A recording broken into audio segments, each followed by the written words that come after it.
Tuve una caída en mi carrera, pero he vuelto más fuerte que nunca. Ojo con Supa, va a reventar a Marlon. Se atreve ahora con el 1 contra FLICKR. No debería de ganar el tetón. J'ai progressé une étape à la fois jusqu'à arriver au sommet. Maintenant qui est dans la mêlée. Et la côte de Roguette, elle est magnifique du côté de la TC.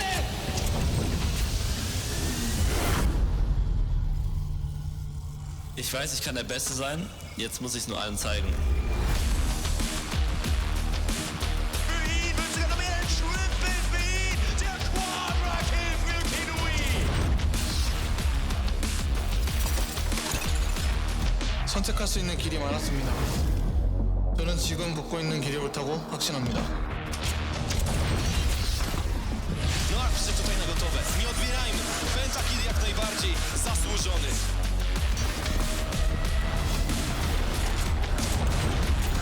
Orada sıfır bir değişim. Ayakta kalan son isim Elramir. Uzun zamandır bekliyordum. Şimdi benim zamanım.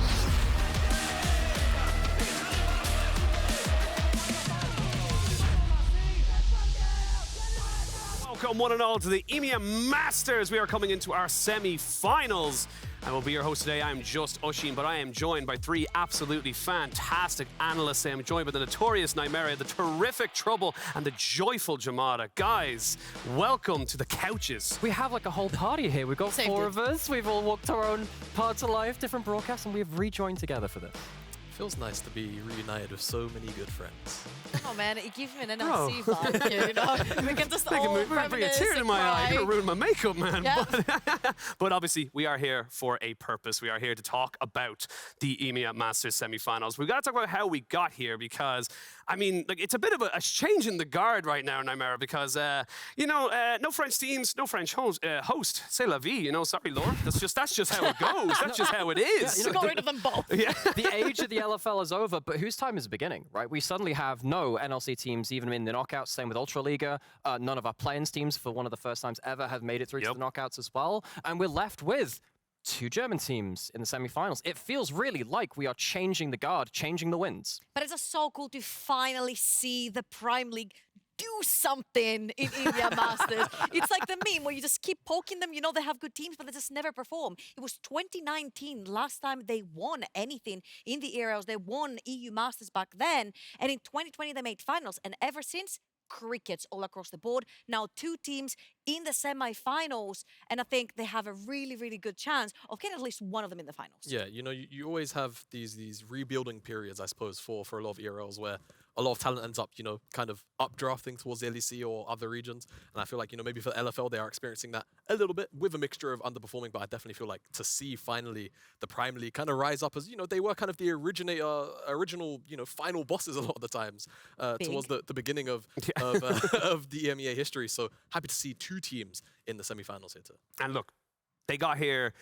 I will say one of the teams got here in a hell of a series right there. Jamada, we had the pleasure of kind of running it, but the nail biters that they were, because these were 5 games to go all the way for the Unicorns of Love Sexy Edition, and there was 4 base defenses. It was absolutely absurd. Was it 4 in total? I thought it was only 3. So 1 in the first game, and then there was 3 in the last. There should have been. More than there should have been. And yeah, for Unicorns getting through, I think obviously feels amazing, but just generally the way that they do it is alright. I think a lot of people expect the Unicorns to kind of be the favorites, and like you said, so many base defenses. Said it earlier in rehearsal, everybody needs a little bit of luck. If you're the hero, you need a bit of luck to get through, and it feels like, on that day, they were definitely the stronger team, but also it felt like fate was a little bit on their side too. That was the Movistar Rider series, man. There were 2 auto attacks from killing the first Nexus in the first game in that best of series, and Unicorns would be out of luck altogether. But I feel like this was a big mechanical show-off of their AD carries. In particular, Funky from the side of Unicorns of Love absolutely showed up and showed off his performance, in particular on the Xayah. I feel this champion, if it's not taken off of his hands in the semifinals, it could be very problematic for whoever's playing against it. And I think we're getting to the point now where we are revisiting something that hasn't changed, which is the teams which tend to do very, very well at EMEA Masters have been the ones which don't necessarily start the tournament the best, but they grow to become the best. We're seeing now, particularly with teams like Unicorns, first round robin, they had to work out some of their own kind of flaws in their own systems. They were engaging a little bit too hastily. They sat down, they kind of improvised and they adapted, and they started playing much more clean League of Legends. That's what I'm now looking later into the tournament, is which teams are building better. And look, it was a bittersweet moment for Movistar. They got so close, and of course for the Superliga, they weren't done with the heart attacks. They had to go through another Game 5. This one was a little bit nicer. This one had a little bit more kind of like a happy ending, shall we say, Trouble in this particular one. Absolutely. It has to do with the reigning champions, of course. Heretics coming back.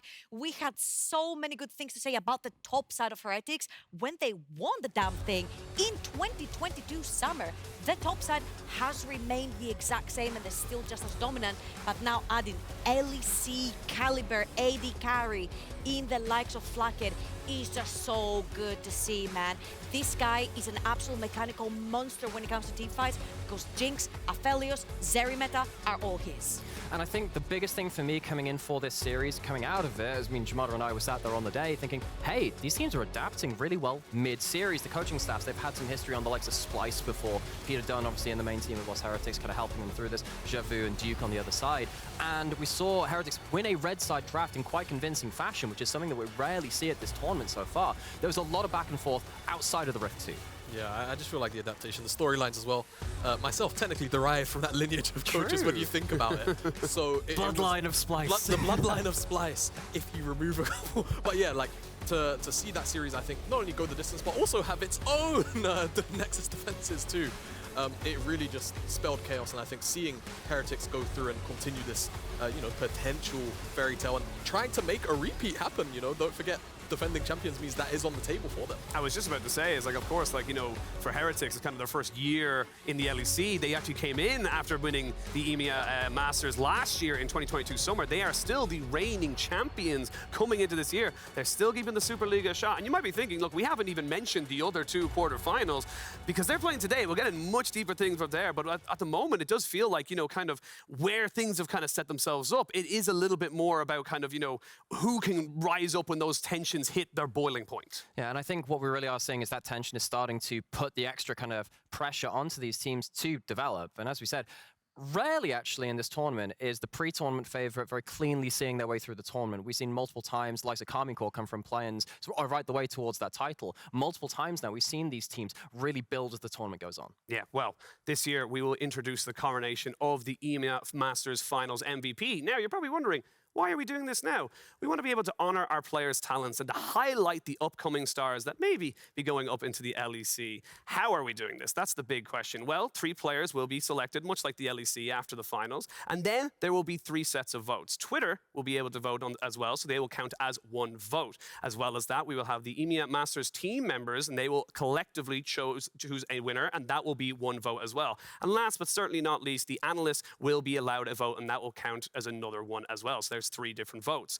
Once the votes are counted, the finals MVP will be decided as followed. If one player has 2 or more votes, he will then be our finals MVP. 2 is greater than 1. That's just how maths works. I'm very sorry. But if the vote ends up in a tie where each player has 1 vote, the vote with Twitter got is going to be basically our tiebreaker from there. So guess what? They get to kind of have themselves a little bit of a moment. The people's champion, if you will. And of course, check out the EMEA Masters Finals on April 29th and vote for your finals MVP. And because we love an announcement, here is another teaser about our upcoming summer finals. The competition within the LEC is getting more and more fierce. And now, we're bringing the first ever LEC season finals to Montpellier, Occitanie. We couldn't be more excited to return to France, where our fans can catch the best teams of the year compete.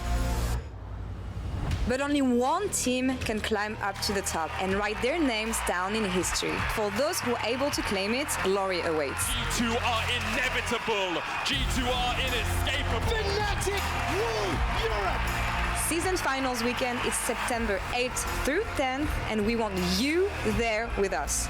Tickets go on sale on June 19th, so mark your calendar. And yes, we will be in Montpellier for 3 days. You want to know why? For the first time, the EMEA Masters Summer Finals is joining the LEC on the road. Watch the two teams from our regional leagues battle on the big stage as we kick off a weekend packed with some incredible League of Legends. It's a pentakill! And it will all happen in Montpellier, Occitanie. Don't miss it.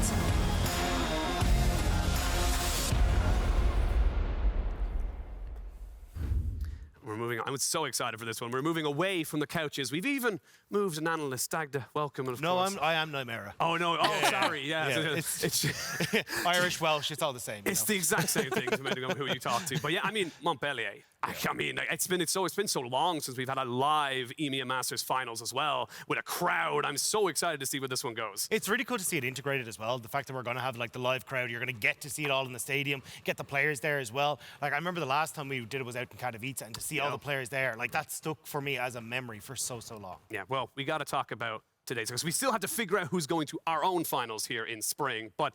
You wanted to talk about this guy, Trouble. You've been hyping him up all the time through and our backstage, our rehearsals, everything. Talk to me about Bao. Why are you so excited? Oh man, I'm like a spokesperson for like AD carries. But where's my camera? There.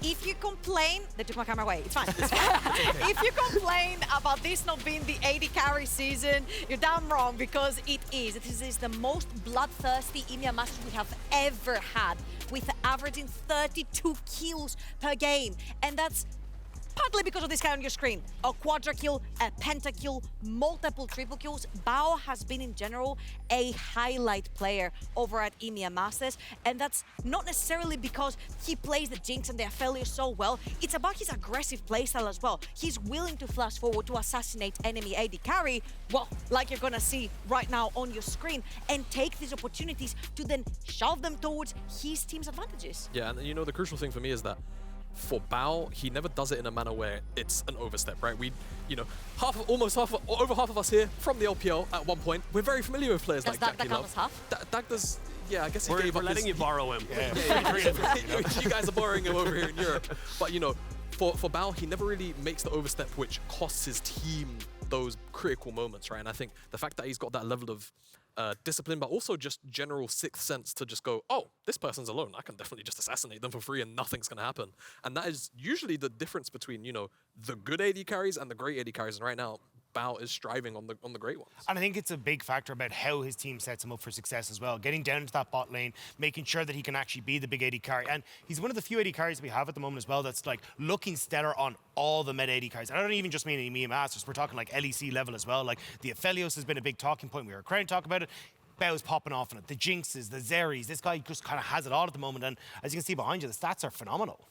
Yeah, and I actually want to talk a little bit about how he got here, right? Because he was playing for DRX Academy over in the LCK. He gets his big shot in the LCK with DRX, and it's disastrous. They went 2-16, was playing with Destroy back then as well. And then he moves over to the TCL, gets second with Fenerbahce, and now he gets first with Wildcats.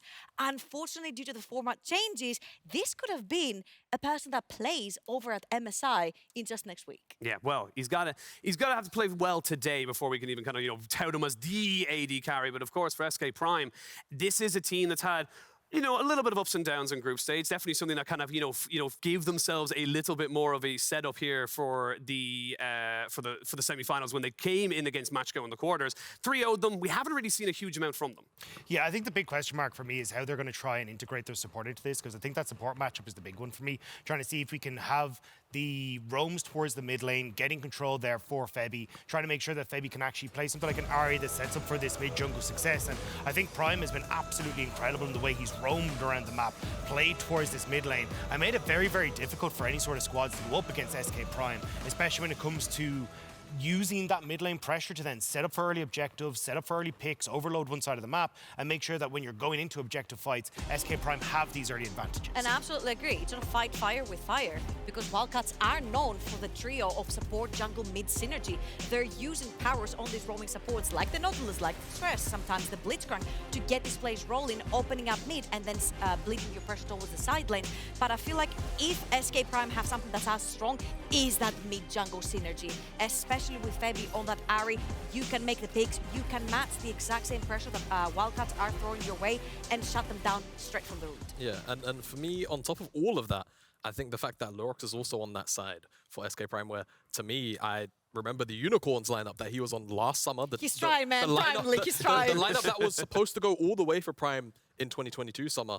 You know, for him to find himself now in the SK Prime roster, kind of flying that same Dark Region flag again, it speaks to me that this is a lineup that I feel like can definitely go the distance. And in the case of actually matching up against the Wildcats, I think they have a fairly solid stylistic matchup 1-to-1, where they should be able to match up 2v2 in the mid jungle. And towards the bottom side, I feel like, yes, maybe there's some questions about Keduii and Prime generally in terms of their laning on occasion, but I feel like they do play the kill lanes, which potentially can punish that. Yeah, I think the big one is kind of looking to see how can SK Prime utilize the mid jungle support to look for setups of early objectives, because it definitely feels like a huge amount of this is going to come down to Dragons. Like, these are two of the highest Dragon priority teams that we have in the EMEA Mass at the moment, and a lot of it is SK Prime getting to an objective first, looking for a pick with Febi on something like the Ahri, and then trying to lean that into, okay, now we can start to go for these Dragon objectives. Whereas when you look across at Istanbul Wildcats, it's a 5-man stack. They want to try and just brute force their way through, lean on bow, and I think for SK Prime,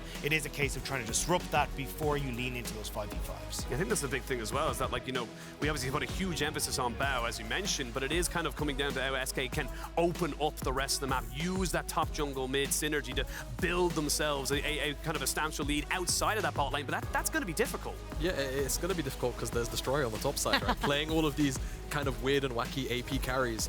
And I'm very curious to actually see what Jenax has for him, because I feel like Jenax, as a player, he's kind of lent on as a bit of a, I don't want to necessarily use weak side in the traditional sense, but he plays tanks, right? And normally that means low resource, but neutralizing potential carry picks like what Destroy has. I want to know what he's actually going to be willing to play in that sense. Ah, good that you asked, because I actually chatted to Jenax yesterday, and he said, I have specifically curated pocket picks to play against Destroy's AP champion. Tell us all. Tell us He didn't tell me the champions, okay. but he did tell me he has particular pocket picks. Even if he did, I wouldn't say it. You know, but it's very difficult to sort of try and figure out what you're going to play blind into Destroy's champion pool, because yes, he plays AP champions, but they're not all the same.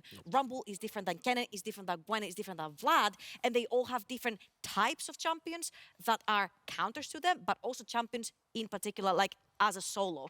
So I think that SK will greatly benefit from being red side if Jenax wants to play the trump card of, I'm going to counterpick top lane and win through that. Yeah, well, we are moments away, of course, between our first semi-final. We are going to have to send ourselves over to a very, very handsome bunch of casters. But before that, we got to be able to see how we got here and how hype it is before we jump into this matchup.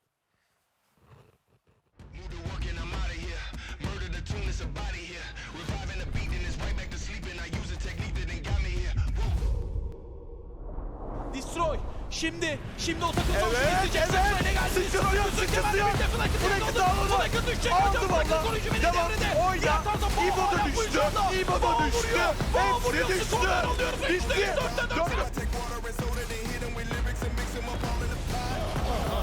Ne diyorsun? Ölüm cezası. Ne diyorsun? Parus düştü. Hadi. Goal time. Sparks ready. Vorwärtsbewegung, 6-10 durch den Schockblast auf 120%. Keduii flash nach vorne, Flash beantwortet. Keduii noch am Kiten, wird jetzt all in über Seaboy, der geht raus. Jetzt kommt die Sonic Wave Reaktivierung und das sind 3 Kills für SK Gaming. Seaboy und 6-10 sind die letzten Überlebenden. Down NSK, die riechen das Halbfinale. Wieder ist es der Zink von FEBIVEN, der das erschnüffeln kann. Bis es down, der AD Carry fehlt. FEBIVEN bekommt den Kill. Nächster Chance für Captain Keduii. Jetzt die Weltmeisterei, kriegt den Double Kill. Letztes Start, Triple Kill für Super auf der Jinx. Und es wird böse. Featherstone kommt nochmal. Funky wie gegen Train, Gangplank nach vorne. They're trying to jump on a Super, who hasn't got a place to go, and he's deleted! Look at Funky dropping down the feathers! He needs to stay alive though, we'll go into G8 and resurrect, and that's the question. Oh, the flash! Oh my god! That scat of the week was massive, and that should be the game! Está bajando muy rápido, quiere cazar a Parus, se abalanza con todo, esto que va a ser bueno, la piedra mejor aún, cuidado con Destroy que tienen que gastar el destello, el Lazor para ellos, el Lazor para los turcos, doble tú que mete ahora, ¡Ivo!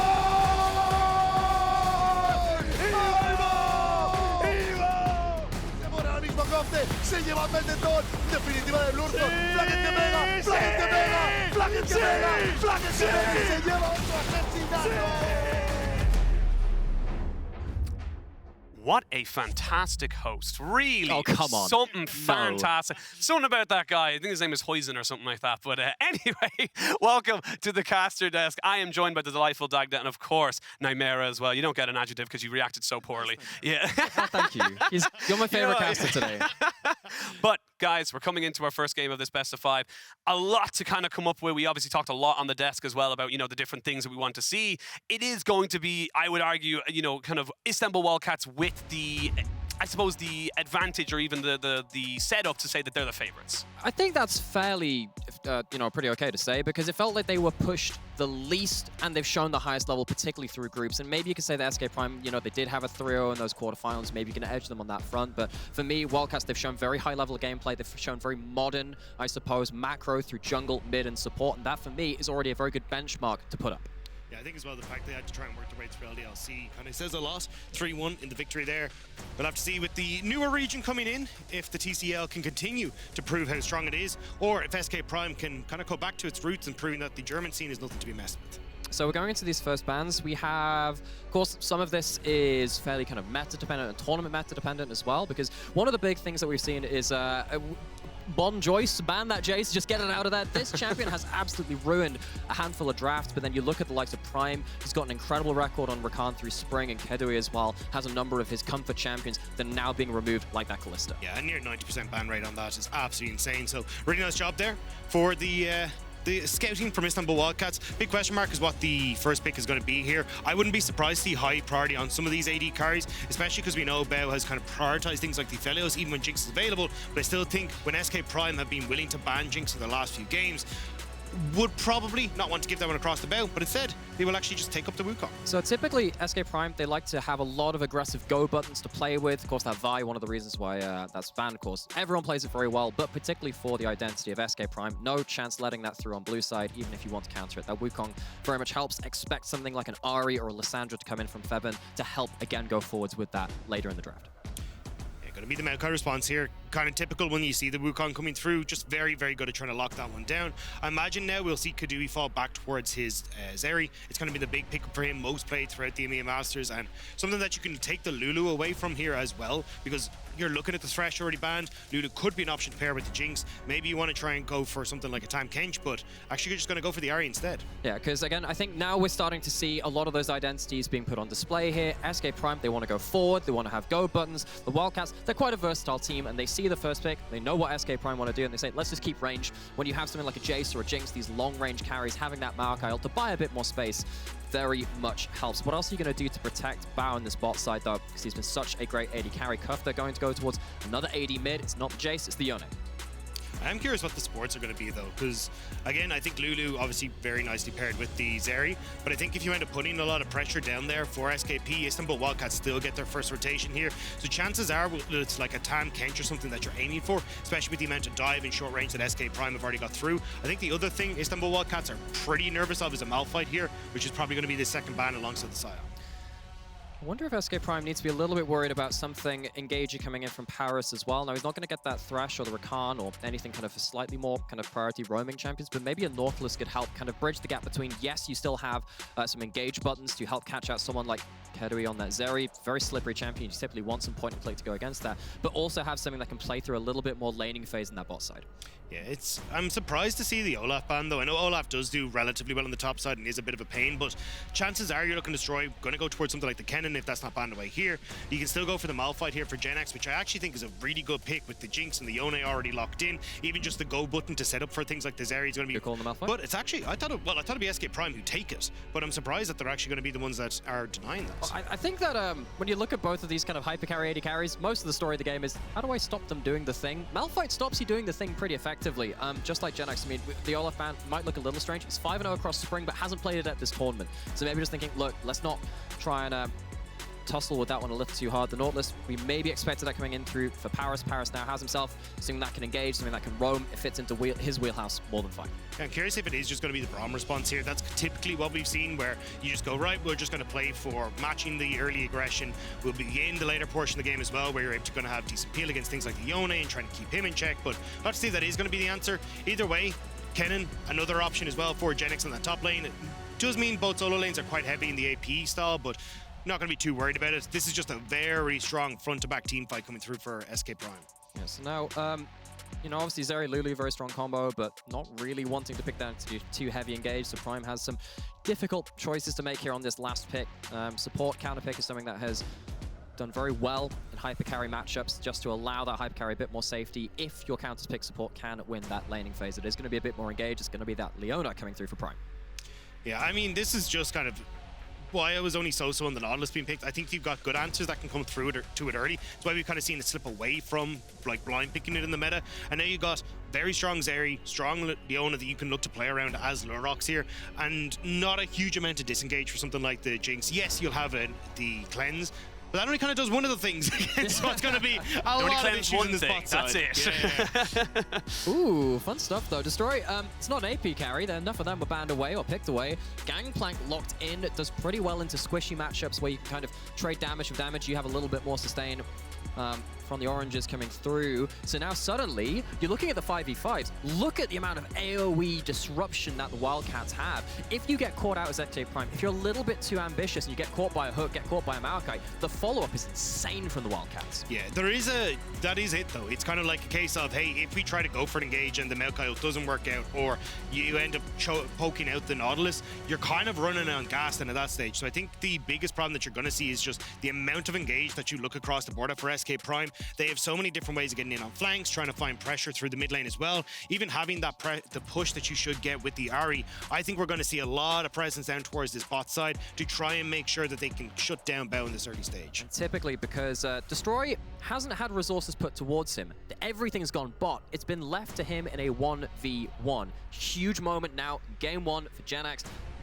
LEC player, of course, had a pretty good time up in there on the SK roster in the main team as well. For him to prove that he's still got it, can take the 1v1 and stop Destroy having a free laning phase if it's an isolated 1v1.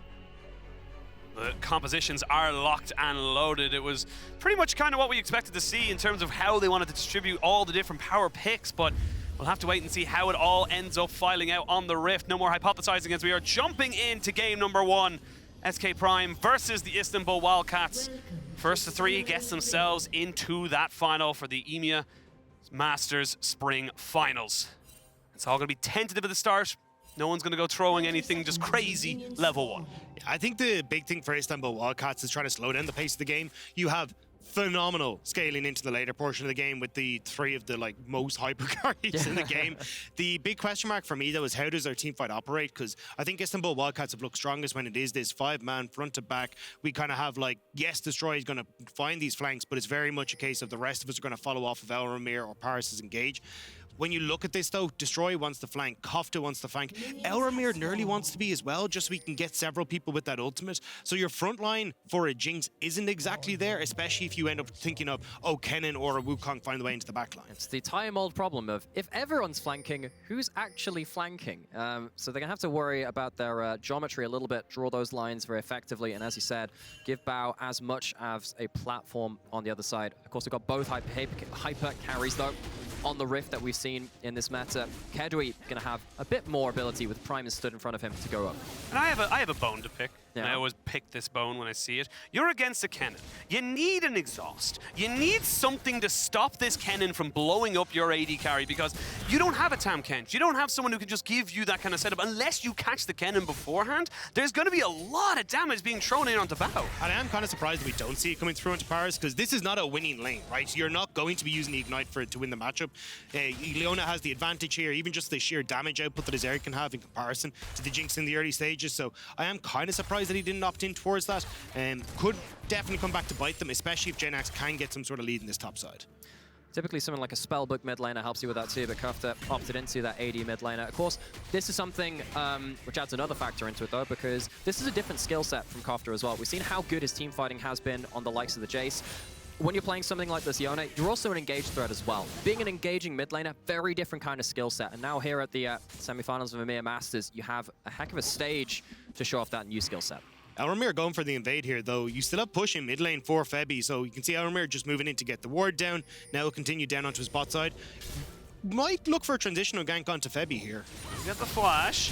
Febi is going to get flashed upon there. Twisted advance. The Bramble Smash is good. You can see Febi trying his hardest not to lose that summoner. Will finally lose it, but not quite able to be taken out. They will get the flash off Kofte as well. That is really good discipline coming in from FEBIVEN. Of course, very unfortunate that he has to lose that flash in the first place. Great job by the Wildcats to get that vision on both sides of the jungle and allow Elramir to, as he has done so much of this tournament, so much of this spring, combo up with Kofte, get something done. But FEBIVEN at least walking away with his life. Yeah, will need to burn that TP to come back into it. Kofte, though, might actually just be able to walk back to lane. The big thing, though, is both summoner spells burnt on Elramir and Kofte.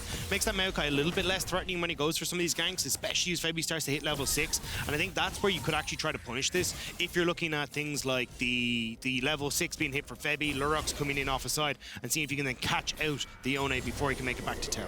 And Lurox has been kind of followed pretty much his entire jungle path right now. They've known exactly where he was. They saw him at Raptors, they saw him at the blue, and now they've seen him topside. So all information goes to the Wildcats. So I was wondering if there was something to be done on this bot side as Bao gets back to lane. Elramir had made his way down there. He stood in the tri-brush. He was briefly recalling. I think with that ward in the closest brush to SK's tower. Prime. See it. Prime. Okay there, buddy. He might just have to pop down his little bit of a stun. Parus not really deciding if he wants to go for this or not, and that means that nothing ends up happening. It's just a trade of a couple of health bars, but that does mean that Lurox knows he's free to take some caps. Yeah, Bao, though, on the spot side should have push Keduii reset, which is probably not the best timing. Bao able to get the plate now for himself, then you'll be able to reset on the Jinx as well, get yourself a nice little pickup. Even having the cull off of his third wave push and reset is going to be very nice. So at the moment, Istanbul Wildcats just dictating the pace of this bot side, which is exactly what you want for this Jinx. Looking at now where the next couple of resets come in. Of course, we've got first Dragon of the game, which actually at this tournament hasn't fought through an awful lot. And when you have a lot of these moves towards the bot side of the map, Dragon becomes even more important as well. Often first Dragon of the game, it's a little bit of a litmus test for how your bot side is going, particularly with the Wildcats doing a good job of getting vision down. Again, you can see it into the enemy jungle around that tri-bush, around those Krugs as well. You'd expect them to have first crack at the Dragon, or at least threaten it. Elramir has been doing such a good job of keeping the vision game in check, though. Like Lurox, as Oshin was pointing out earlier, spotted consistently throughout moving his jungle, and it makes it very difficult for him to try and make a play around this mid lane, because ideally you'd want to see Febi have that pressure, move down with Prime on the roam as well, and then try and lean that into bot side for things like the Dragon, but it's just not really possible with the amount of vision control that Istanbul Wildcats have. I think this is also just really good to kind of check in on what we've seen from the Wildcats this tournament, because actually one of the reasons we do rate them so highly is this kind of gameplay. It's not always the most flashy in terms of early double kills in 2v2 or something like that, but it's good, clean fundamentals. Because these SK now get into the river first. They are going to be spotted on a number of vision again, which has been placed in advance.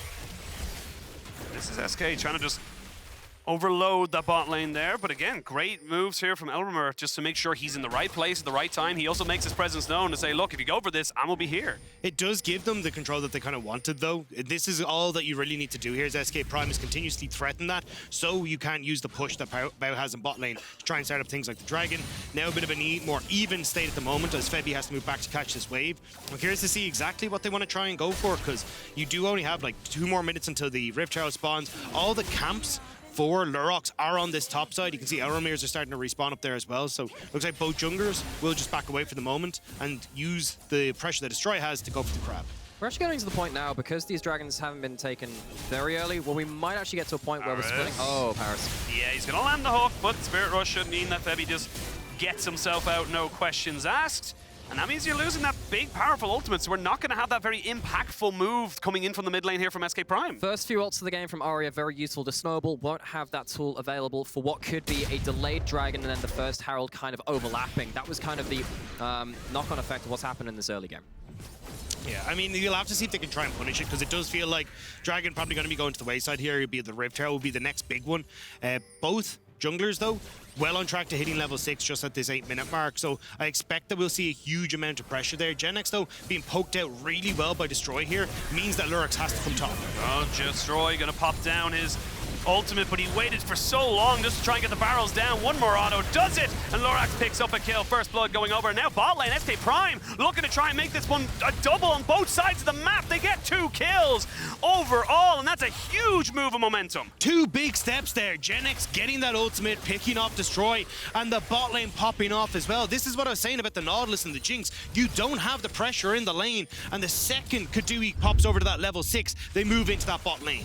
So coming into this replay as well, this is a really important moment because again, we have been praising Bao and Parus so much from the Wildcats. The fact that Keduii and Prime can hop over those traps, understand their 2v2 potential, seeing kind of the fights happen towards that top side means they have a bit of a free run at it. Getting themselves that first kill, just for confidence alone, big moment for SK Prime. I was just punishing the fact that Parus had used that flash in the mid lane already, put himself into a bad position spot on the ward. Really good stuff by the Istanbul Wildcats, and now with the pressure that they have on the map, or sorry, with the pressure Istanbul Wildcats have on the map, they'll be the first ones to move over towards this Rift Herald. SK looking to trade. And I just love the instant kind of notice, like, oh, they've used Cannon Barrage top. That's not that global you can use. Let's just go in bot lane. It's a straight 2v2. I love that recognition there coming out from SK Prime. We will see the Rift Herald being picked up here by the Istanbul Wildcats, but it is being traded off by Lurox.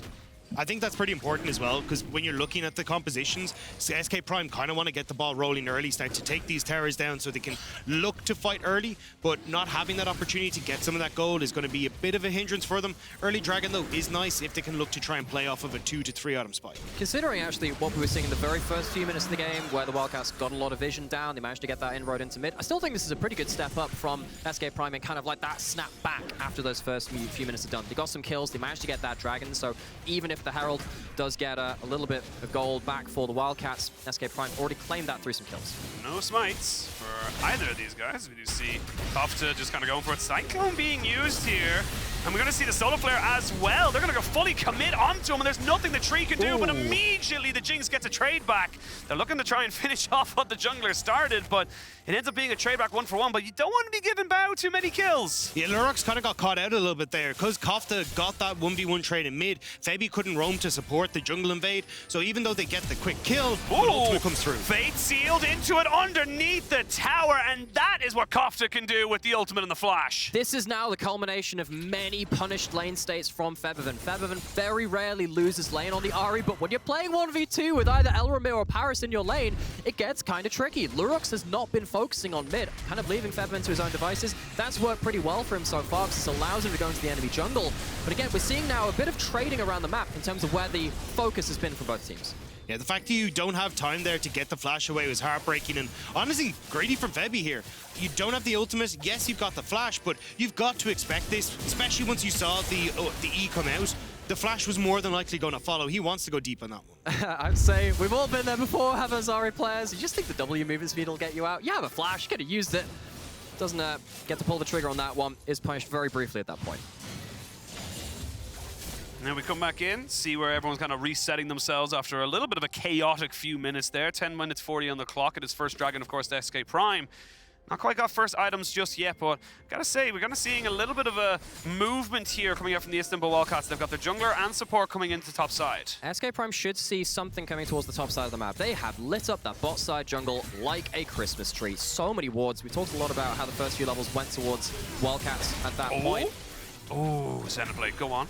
This is the thing, because the Wildcats, they should be playing towards the top side of the map because they have no information on that bot side jungle. They try and make something work with that kind of E going forwards from Kofte, but it's very risky, of course, even going in towards that mid lane. Yeah, a lot of this seems to be Istanbul Wildcats trying to find an opportunity to put down this Rift Herald. They thought maybe we can do a top. There's already been 2 plates taken. We can try and punish even harder, get that really strong lane state for Destroy, especially now. They've just gone back to pick up the Triforce, but it's just so difficult for it at this point in time. As Nightmare was pointing out, there's just so much vision control on this bot side. SK Prime go, well, if you're not on bot lane, you got to be somewhere up top. So they're just matching a lot of these plays. Now Elramir moving back down to the bot lane, has avoided a lot of the vision and wants to try and use this Rift Herald down here. But again, I think Lurox and Febi with control over mid should be able to match. And as has so often it has been, jungle support has really been the tail of this early game. Been really cool to see the interplay between both of those duos moving around the map, trying to find pockets of vision, lane states to make plays off of. Really has meant, though, that these laners cannot really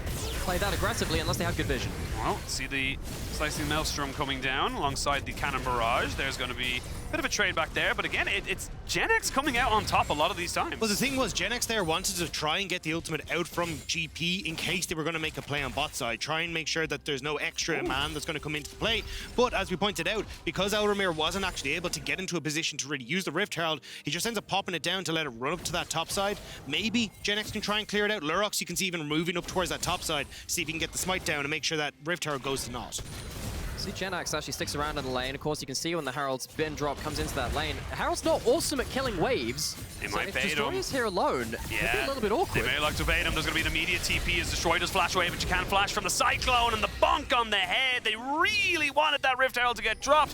And yes, they'll get the gold, but it's going over to the Maokai. Exactly, because this is a very kind of awkward Herald drop. You don't have anyone here to support that push. Most of the time when the Herald play is made, you need to have someone else there to ensure you get maximum power play value out of it. And now you got an opportunity here as SK Prime. Destroy gone from the top side. Keduii already is pushing bot. You've got great reset timing for Dragon that's in 40 seconds now. Not having some of the ultimates available like Lurox, probably going to put a bit of a dampener on that. You want to make sure that you're coming in all guns blazing to these fights, but at least for the moment, 3 kills onto this Wukong. Divine Sunder already picked up. Lurox is in a very good spot to carry some of these early fights.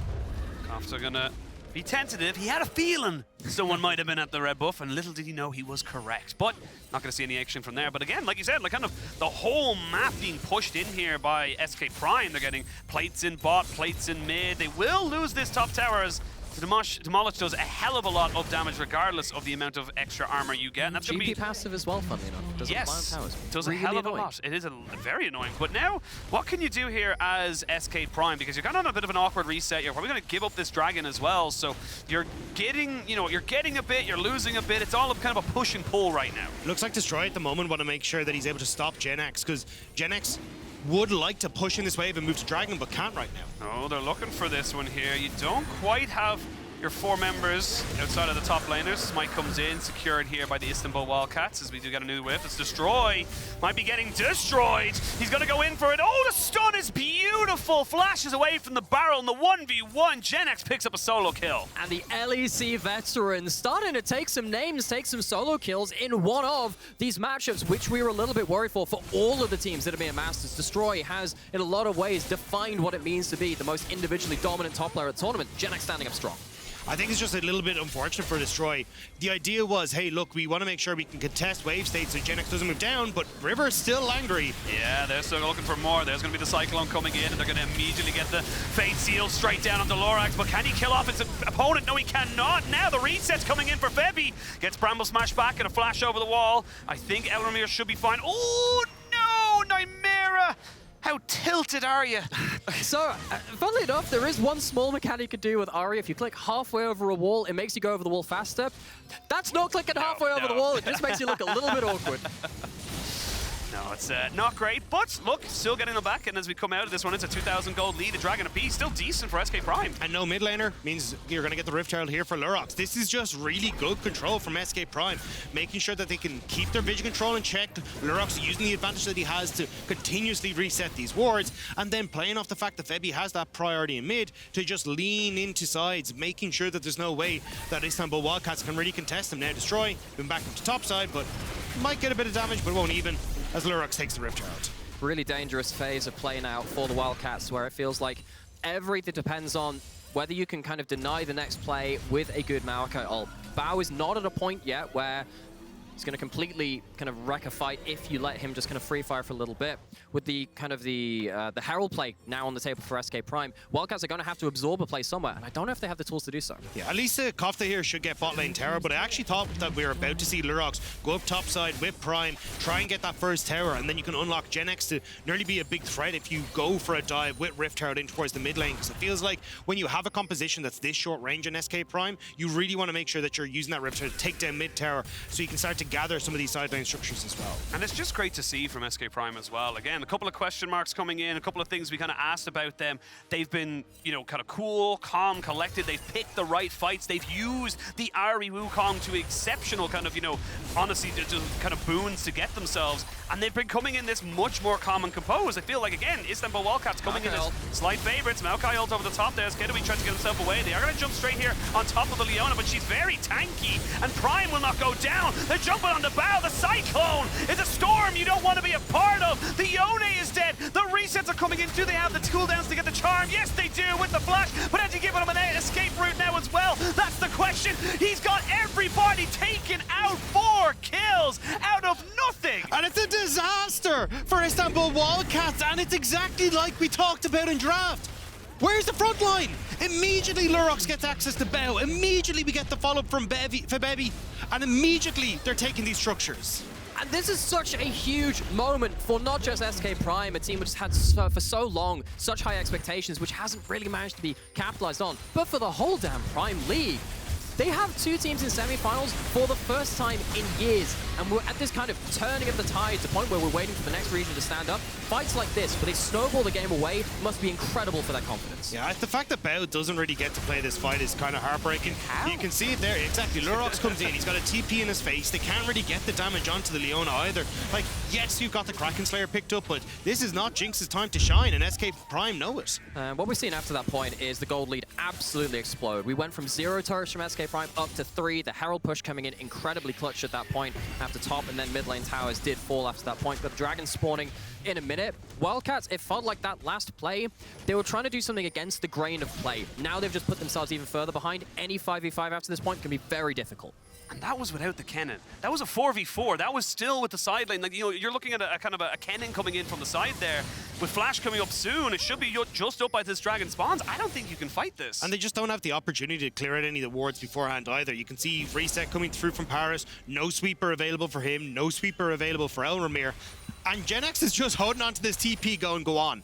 I dare you. It's unleashed, give it a shot. by the way. Exactly, yeah. And Genex would be as well. If you got any access to these wards that are in their backline, it would be an absolute disaster. SK Prime, though, know they have control. Febi going to take this bot lane tower. And honestly, this is exactly how SK Prime have been winning their games. Really strong through their mid-jungle support, making sure that they can try and play for these picks, catch people out unaware, and Istanbul Wildcats are just falling to that style. Okay, I'm going to make a quick point. Yeah. It might get swept, but it might get swept away, but it might not. There is one ward just beside Raptors on the blue side. Yeah. Maybe. Just maybe we get a god tier flank coming out from the Yone, and that's your way back into it if nobody catches that one out. But again, the next Dragon in 5 minutes. The next Dragon in 5 minutes. So it's got to survive 5 more minutes, and that's why I made reference to it, because it's a bit of a Hail Mary, if I'm being honest. Hail Mary's the word for it. That little buff near wards when they survive past like a couple of minutes. There's like the veteran ward of longevity or whatever it is. It's going to have to get itself a lot of value. Have a second buff at this stage, Copium as well. And I'm going to throw it at this point.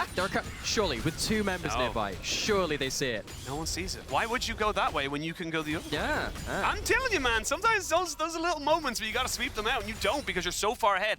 I'm not saying it's relevant right now. It might be relevant in the future. I think the big one is that it just won't be anywhere that either of these teams are focusing for the next while. Baron is on the cards. You can already see that Febi wants to try and play sides. You'll stick Keduii in towards the mid lane, and he won't get caught. That gives you the opportunity as Genex to move in towards this side lane. With the Shadow Flame completed, he's in a relatively good spot, but Destroy, if he can get his barrel set up, it's going to do a lot of work. It's about Genex trying to surprise him, which is why you're seeing him just hiding this bush at the moment. Getting to the point now where, of course, every side lane tower is down. That means that kind of winning side lanes mean an awful lot in regards to pushing in and then being able to get access to these objectives. You need to really see now what lane assignments will be from the Wildcats. It does feel like Kofte, even though he's 2k gold down, if he can get one wave to get shoved in, maybe that could be another flank angle. If I'm Istanbul Wildcats, my biggest way to try and get back into this game is utilizing the fact that Bao... Kofte jumps over, but it's only Lurox. He's got the decoy. He should be able to try and push out this mid wave with Bao, and then try and lean Parus up towards these side lanes, see if he can outnumber them, but they don't have it at the moment. And they don't. They've got a flash here on Elramir, but can he get out? Charmed away. He's going to try and just jump in, because that's all he can do. But look at Bao on the backside. They need to try and focus onto him. Keduii finally gets out and tries to take out one. It's a 1-for-1 trade. Parus is taken out as well, but in goes the Kennen. Just too many threats, even when the Jinx can set her feet. And in what could have been maybe the best case scenario for the Wildcats, big cannon barrage, big ult ult coming out from the Yone. They still can't get it done. Bao gets shut down by Lurox, and the Baron's going to go away after. And Keduii just survives for so long on the backside as well. Able to flash over, pick up the kill, and now with the Baron and everything in tow, we'll see it here. It is a fantastic ultimate from Kofte, and it looks like a really good setup, but there's just not enough in the tank. Bao not bringing a position at this moment to try and follow up on what is a phenomenal engage here. You can see, yes, he's hitting on towards Lurox, but Lurox immediately jumps onto him. Keduii is actually in a position to get over the wall so we can manage to fix some of these kills, and the TP from Genex as well, just the numbers advantage for SK Prime. And again, that's a 4-man cannon barrage for the majority of it. Kofte gets multiple saw how low they got, just Exactly. nobody died. Yeah, and even with it didn't, but the thing is, they didn't get low enough for the Collect to get any value from that GP either. That's one of those points where you think, man, that could have been game-changing. Not to be though. Baron buff picked up for SK Prime. And now, particularly with this kind of style which SK have been showing across the ERLs, they have so much engaged, so many go buttons for so many members. When they find these angles, when they find someone out there, the pylon is absolutely huge. And with the gold advantage, very hard to fight back against that. The ward died. Aw. Or was placed somewhere else. So is that. I'm not quite sure which is which, but you know what? Sometimes you gotta believe there's a Solar Flare, gonna completely miss absolutely everybody, but you've got decent wave control, to be perfectly honest, with the Gangplank and of course the Jinx. Very hard to actually siege on these turrets. Yeah, I mean, having the Baron buff is great, and that's gonna do a lot of work, but realistically, they're just waiting for Genex to draw them across, right? You're gonna have this wave hit the tower, Destroy will move over, then you've got the wave that's just starting to conga line its way in, and the biggest threat is Genex always maybe coming behind this tower. Lurox. The Cyclone onto Bao, but they can't really get everybody else in. They're gonna jump straight into Keduii. He hasn't gone down just yet. We'll finally get himself up the wall. Eventually, he will be felled, shut down, going over the side of Bao. Is a little bit excited, but doesn't want to go too far too quickly. No real kind of push forward here on this, and the blast cone gets him out, but now the rest of them are coming in. Yeah, they still want to try and take this. Elramir should be able to just walk away. Febi!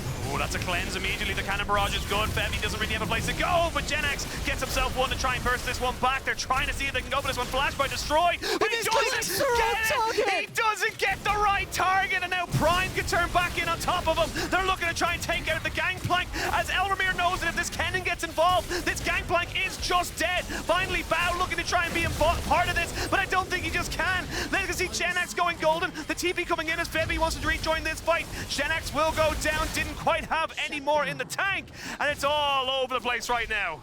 What in the name of God just happened? That was such a messy engage. I like the start here from SK Prime, because as I watch this, I'm like, okay, cool. You've already got the push for Genex. Genex can start to lean across, but Leona's gone mid. So you're engaging here on a 3 versus 4 already, which just leaves Keduii completely vulnerable, as a lot of the CC's already been used. And then as they try to run away, Istanbul Wildcats just way overextend. And this tends to be something that we saw ages ago with Baron, like I'm thinking like season 9 and before. When you have something like a Baron, you can sometimes be incentivized to buff up all of the waves, split your team very thin, and we saw that from SK Prime. They had 2 people in that mid lane. They go for a fight anyway, and they kind of deal the problems to themselves because they don't have all of their members, even if they have so much gold to bring to bear. Yeah, and here, Genex, just the little rat that is trying his damnedest to get over towards the Gangplank. You can see in the picture-in-picture, Dragon will go across. At least Lurox, though, does manage to finish this off. Bao, though, I think did pick up a good amount of gold in this fight, so we'll have to see exactly how far ahead the Jinx is. Looks like, yeah, 3 items now completed for Bao. This is where Bao has been known to come alive. This is where he can be a threat.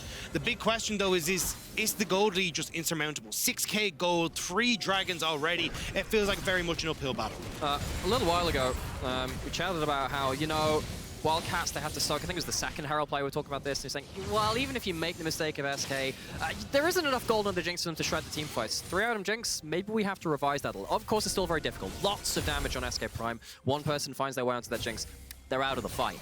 But I think we're now in the territory that even with significant gold lead for SK Prime, it's not out of the question. With that gold on the side, the Bao could start taking some names.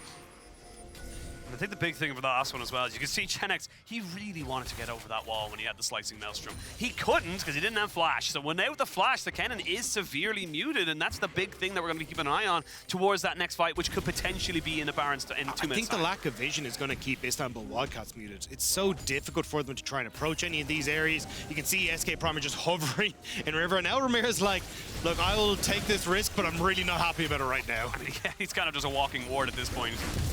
He's look to try and just take away red buffs and continue dominance in this side of the jungle. You can see that currently Lurox is trying to be the first person into the play, has the clone to defend himself and that flash as well. It's also building up toward Randu and Zoman. as that third item. Very important. Of course, you got 3 crit carries on the other side. Big, big value. A lot of these fights are going to be about that first kill coming through. You're going to have stuff like the recess from Jinx coming through. You're going to have the recess from the Ahri ultimate too. So the first kill going down, very, very important to tracks that goes on. I think Lurox itemizing effectively to stop him being the first target down. We'll see what these teams want to go for. It is still very much the advantage of SK Prime. They took a scrappy fight, but look at the gold lead, look at the Dragons. They will have a soul available to them in 3 minutes' time. Minute till Baron spawns. Generally speaking, though, but kind of how... Oh, they're going to jump here onto Elramir. Does have to use up the Barrel Smash immediately. They're trying to get on top of him here with the Cyclone. Get his flash, and that could be huge, as he's not going to have that to try and get on top of a carry. It's just a weird timing, though. Lurox investing the ult, Prime investing the ult as well onto the tankiest member. You can see Keduii was in mid lane. He didn't really have a position to come over, so a bit aggressive. I like the idea from SK Prime, but you just kind of wait for all your pieces before you make that play. Counterpoint. Monkey see, monkey do. This is just the thing with SK He's Prime. got you there. It does rhyme. Yeah, I mean, like, I gotta go with the man who's rhyming. That clearly indicates intelligence. See and do don't rhyme. Monkey, monkey. Kodak with Monkey, Kodak. yes, monkey rhymes with monkey. Congratulations. Look, I am Pitbull, all right? We never said it had to be a different word. We just said it had to rhyme. But what this means is that, I mean, of course you got that tool down, but SK Prime, they have done this for so many games at this point. They just have these go buttons. They aren't afraid to use them. And of course, particularly with stuff like Genax with Flash, Ultimate, Teleport, he can add into the engage as well. SK Prime, they have plenty of other ways to go forward. I'm just posturing for the moment. Baron is on the Rift, but 2 minutes till the Hex Soul. That's a very powerful one indeed, as both these teams really don't want to be the one to get engaged upon. You can see now, Keduii, level 16, be able to kind of move forward a little bit more aggressively. All summoners available across the board, except for that flash from the Maokai Febi on a flank. Yeah, this is where Febi wants to see if he can try and get on. No ults, misses on Bow. Oh, they don't need to get Bow, though. If they take away your pseudo front line, yes, they will. Kofte goes in, but Kofte needs to get the hell out. It ends up being 3 kills. Bow flashes, but where are you going to go? And now Destroy, you got to go down as the captain of the ship and know that you're the pirate they can always catch. That's going to be Prime taking the first game in this best of 5. Bao has left the building, exit stage right. SK Prime and the Prime League take their first victory in the semi-finals, and they haven't been here for so many years. And it's just such a fantastic one to get as well. Cool, calm, collected. They had a way to execute, and they did exactly what they needed to do. Really, really strong stuff from SK Prime. Playing through those early stages, working through that mid lane, making sure that Febi and Lurox could get to a position they were super strong. I mean, 4 kills onto the Wukong in the early stages made it so difficult for any sort of opposition to fight back. There are so many things which we take now as different benchmarks coming in from this, because it's like, oh, you know, Wildcats, we thought they were the least tested team in the semi-finals. We thought that maybe they are our favorites right now for the level of play that they've shown. Big factors coming out of this, though. Destroy, not just rampant in that top lane 1v1, and particularly that jungle matchup, as you said, also going the way of SK Prime. Yeah, I will say, Istanbul Wildcats have been known to drop a game every now and again, and then they kind of ramp up from that. They download you, and unfortunately, there's a little bit of malware, so you got to get rid of that, and then you can have yourself the kind of the setup that we expect from them there. But before you can go on, I gotta toss it back over to AD. They gotta talk about this. We got a new host, as Lore has found herself back in the EU Masters. LFL's here. Yay! the only remaining representative for the LFL. The teams didn't do so well. Really glad to be back, though. Amazing first game on the side of SK Prime here. And before we dive onto specific topics, I want to talk with you about what could we expect from both teams in the sense of how would they approach the game and their opponent's trouble. I mean, honestly, I'm super happy to see SK Prime do exactly what they did with every game they won over in groups and over Matchcall. If you guys watched the series versus Matchcall, they literally steamrolled them, and it was through mid-jungle pressure. Febi on his Ahri, 80% win rate. Lurox on his Wukong, most picked. And I feel like, as a Dematic border here, because Lurox, I feel like his early game was absolutely fantastic. I think he's been one of these junglers that his pathing has not let him down. And I feel like Elramir was continuously trying to be a human wood and try to find the Wukong instead of getting instantly that level 6 and then trying to pull the trigger potentially in the mid lane for his Yone. Yeah, I just feel like SK Prime generally were so comfortable on what they had that it made Wildcats' life a little bit difficult. And like you said, I think the fact that Elramir wasn't necessarily looking for his own aggressive plays and he was trying to kind of man-mark, it kind of hampers what Wildcats' ability to actually attack the map can be. And it felt like, to me, at the very least, coming in with the Maokai and with the Yone, you want to actually play the 2v2 in the mid-jungle, but it felt like because the roles weren't necessarily towards that, it was about trying to shut down Lurox, it felt like, from the side of Wildcats. You never really got to see Wildcats be proactive in the way perhaps they would have liked to have been in I this agree, and this, as you mentioned, this Maokai also and Yone set up in the mid lane, it's hard to pull off, especially when you don't have the vision control around this, and to me this is where SK Prime was like phenomenal. I feel like they ran out of a plan. I feel like the plan was Jace. Surely SK Prime are not going to ban Jace on blue side, right? Because you can first pick it, but they banned it. And then what was your turnaround? A Yone. Everyone is doing mobile. Really hard for the Yone to get into the back line. But I feel like talking about solo lanes as well, Jamada, you mentioned it over in the pre-show. Destroy had to be put down. He had to be put in check. And Genax did just that. He took his Kennen away. He gave him the counter picked. And I feel like, okay, sure, Destroy took the first tower because he had the Rift Herald in the addition top side, but Genax gets the solo kill, Lurox is top side twice, and they put that Gangplank in the dirt. And I think it's the kind of composition that's hard to, on the side of the Wildcats, especially hard to come back with. Let's take a look at the draft, actually, and see what SK and the Wildcats went with, because hyper-scaling on both sides, engage, some range, but it's much harder to execute this one, Jamada, I feel. Yeah, it just by nature of, especially how the game actually progressed out. I feel like, man? I feel like, yeah, like for me, I was tilting in the green room when I saw the Gangplank. The Gangplank, yeah. Because like the matchup into Kennen, it doesn't feel great, right? You can try and optimize it as much as you like via runes. You're just going to have a terrible time, especially once Lurox started going up there in the early game anyway. But I think when you look at the rest of the composition as well, there's just so much mobility across all of the champions. Gangplank's never going to hit barrels on key targets if they're just dashing around and zooming around. And that's the entire point of the kit. The cannon barrage is not really going to have much impact. And I think beyond that as well, once the Yone starts to fall behind, he heavily loses impact, right? In comp, this champion kind of needs to snowball, otherwise it starts to fall off quite hard sometimes. And I feel like they both had the same plan. Wildcats have been playing through mid, jungle, and support trio. SK Prime are doing the same thing. But you're looking at very little damage output. Your Maokai is there to facilitate and set up for you. Yone scales super well, but later on into the game. And then your Nautilus is handicapped by staying bot lane because you got 2v2'd. So it was a disaster off the get-go. And we know that having legends that have been to World Semifinals like FEBIVEN, MSI Semifinals like FEBIVEN, Lurox and Genax coming from the LEC, Keduii, who's been top 2 in every role he's played in, Prime has played since 2015. You can tell that if these people grasp a lead, they know how to finish a game. And there is experience, as you said, on both sides of the rift. And as the casters were mentioning, we've known the Wildcats to be a team who usually tests the water for a game or two. Is this what you would attribute this to today? For this first game, at least. You know, it's the download. It's like when you're in fighting games, does my opponent like wake up and just command grab because he feels like it? And it felt like, well, to be honest, Wildcats are the ones getting command grab full game. But like, yeah, maybe this is the download that they require, right? Just testing the walls and saying, all right, how do you guys do on your comfort, right? Is it something that we can afford to give away again? I feel like this is a pretty resounding no, if you ask me. You can't give these guys, you know, the Ahri, the Zeri, the Wukong in this kind of trio fashion. And I think you also need to just have generally an answer that feels a little more hard-hitting, right? Because Gangplank, isn't it? If you're R5ing your top laner, it has to be a pick that breaks the game for me. That wasn't necessarily it. And it did break the game, just not the way that they wanted it to. And yeah, generally, I just feel like you want more...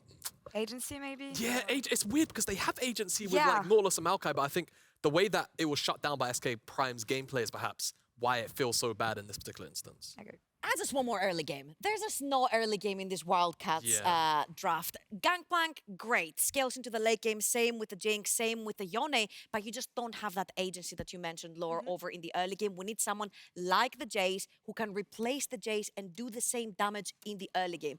Is it the Rumble at level 6 for Destroy? Is it him taking the cannon away from Genax and playing himself? Something needs to change in the early game for Wildcats. And honestly, I'm really happy that we've transitioned from best of 3s to best of 5s because I agree with you. Give them the comfort, see how they play. If you feel like you can't afford to give it away, you have 4 more potential games to change it. Yeah, and naturally as well. You'd imagine Wildcats are going over to the blue side because... They will, yeah definitely. Because it's just the stronger side on this patch right now. So it does make me wonder, also in actually regards again to the top lane. Sorry, I keep on talking by a lot, I know, but Genax mentioned, right? He's got picks ready for Destroy. It's red side, man. And now that Genax is on red side, assuming that SK Prime will give him that R5, what is he going to actually have ready to potentially, you know, snowball a 2-game lead here into Destroy? Because if Destroy goes something like the Gwen, the Rumble, everything, we know all these AP picks. If Genax has something that will genuinely break the game, then that's going to be something that Wildcats are going to have to continually deal with throughout the game too. I just want to say that historically, Genex has been a very good player. And if he sees the opening into an AP champion with Urgot, that could be that one champion that will break the game. And if you pick a champion like this that you think is a big threat for Wildcats, then this also goes straight into your ban list. So this is where the mind games begin on blue and red side. You've won on blue. If you win on red side as well, then it's really difficult when you're 0-2 backs against the wall and you've lost on both sides to sort of weigh out your coin on where your chances lie better. You have to make the Urgot pick work, though, in the rest of the composition. If anyone can. If anyone can, it must be him, of course. What kind of improvements, we've talked about this a bit, what kind of improvements do we want to see on the side of the Wildcats at first? Being on the blue side, the priority picks maybe, and we've talked about top lane. This is where I would see something being first pick, maybe. Yeah, again, we mentioned the Jace banned away, obviously, this game by SK Prime, maybe a first pick ban. I mean, the problem is for SK now being on red side, they're more likely to just ban it away. So it feels like you're probably not going to get your hands on that one. I feel like generally lanes with a little easier to execute setup, or not even inherently that, just picks that are stronger in the early games. I think Trouble really hits a really good point here where it's just 3 picks that are really, they're online after 2 items, and they're very hard to play around before that. Yone is maybe a bit of an exception with all the CC he has, but even then, because it was shut down in the early game, you don't have access to that facet. So I think, just trying to find something that generally comes online a little bit earlier or has more access to tools, pre-6 or specifically at 6, so you have something to play off of in the early game. Yeah, I'd say Vi, Wukong, Gragas, and Annie should be the 4 champions that we should be looking at, especially if you pilot Annie towards the mid lane with maybe an AD jungler like the Wukong or the Vi, a Syndra potentially that can not only set up for you but provide a lot of space for your AD carry to play this fight later on in the game. But for the love of God, it needs to be something with early game presence, either when it's that level 6 or early on, something like the Javan perhaps, that can do a red buff straight into a level 2 gank. And what about on the side of SK Prime, though? Because when you look at the champions they pick, we've talked about this backstage, Trouble, they had the perfect draft for them. They had exactly the champions they were looking for here. And playing on the red side, what kind of picks do you want to prio here? Because we know that Wukong Ahri, especially for FEBIVEN and Lurox, is the perfect combo, and we saw also in the LEC that it worked really, really well. But where do you want to prioritize things, especially if you want to have more space in the early game? Maybe bot lane is a lane you want to give prio to in terms of draft.